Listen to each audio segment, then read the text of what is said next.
Hello and welcome to this ACES how-to video on engaging LED contractors. This is mainly for Oxfordshire County Council maintained schools who are receiving a loan. However, others may find some aspect of engaging lighting contractors useful too. There are many LED contractors, so the focus of this video is firstly, engaging lighting contractors on what your school needs. Secondly, hosting a contractor's site visit to the school. Thirdly, comparing quotes received. And lastly, choosing an LED contractor. Remember, you are aiming to get quotes for the cost at this point, whereas an estimate has been used for budgeting and is liable to change. So firstly, there are many LED contractors to choose from and to ask for a quote. They're easy to find on the internet. Be sure any contractor is experienced in non-domestic properties and that they use certified electricians. As always, check any prospective contractor for complaints, etc. Ask other schools if they would recommend a lighting contractor. Many of them now have LED lights and they might be able to help with that. You can engage contractors by email or by phone. If you already have an inventory of the lights you would like replaced, send this to them. Otherwise, most will offer to come in person to site to count lighting before providing a quote. For OCC loan schools, keep in mind quotes must include kilowatt hours of savings from lighting and ideally cost savings based on your school's known electricity rate.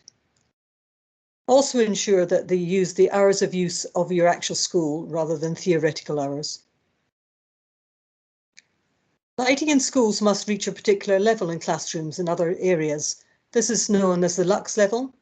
Ask your contractor to meet those standards without overlighting spaces, which would be wasteful. Most LED quotes are based on replacing outgoing fluorescent lighting fixtures with new LED fixtures. While using existing fixtures is possible, this can limit effectiveness of new lighting and often does not reduce overall installation costs. If quotes are not clear on use of existing new fixtures, ask for clarification. Lighting in toilets and corridors can be installed with absence detectors where there is still an on-off switch for lights, but if left on with no presence for a period of time, the lights will switch off. This will save energy if felt appropriate for the school.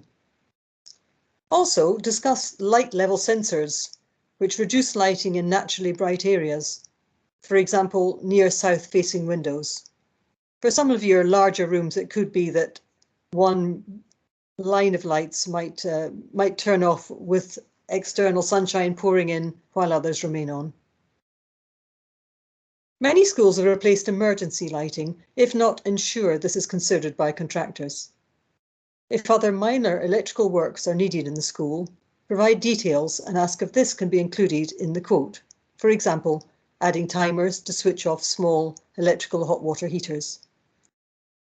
Finally, discuss if contractors are available to install LEDs at a time that suits you, such as over half-term or holidays.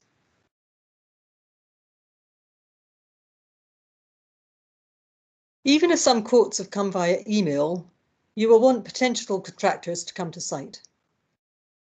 This can be just your preferred contractor or all the contractors you're considering. Potentially, they can all be scheduled to visit at the same time.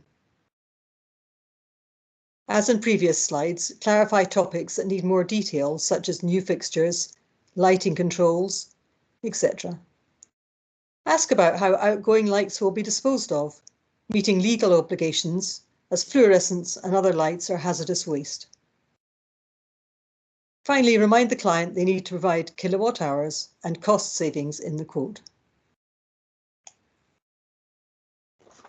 Moving on to comparing the quotes received.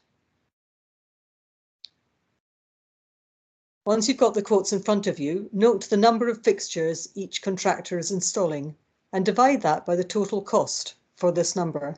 You can then compare cost per fixture to be installed, as some contractors will replace different numbers of lights. For example, they might decide that less lights are needed in a corridor area, or indeed more, to match those required lux levels we were talking about.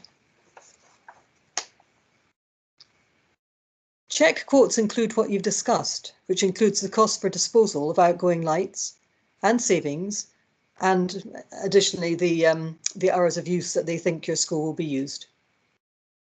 Check if the contractor has indicated the warranties of the new lighting. We recommend a minimum of 5 years, replacing any failed lights that go within that time. Ask for clarification on any other aspects of the work. For example, if fixtures are replaced and redecoration is needed, have they included this in the cost? Finally, choosing the contractor. For the OCC loan scheme, you can submit all documentation prior to final approval before choosing a contractor. When approved, that's the time you can choose your preferred contractor. Once you've done that, you can then discuss the timing of the installation, payment details, etc. I hope this has been helpful as you're considering engaging your LED contractors. Thank you for watching this video. If you have any other questions, please contact ACES at the email that's on the screen or give us a call. Thank you very much. Bye.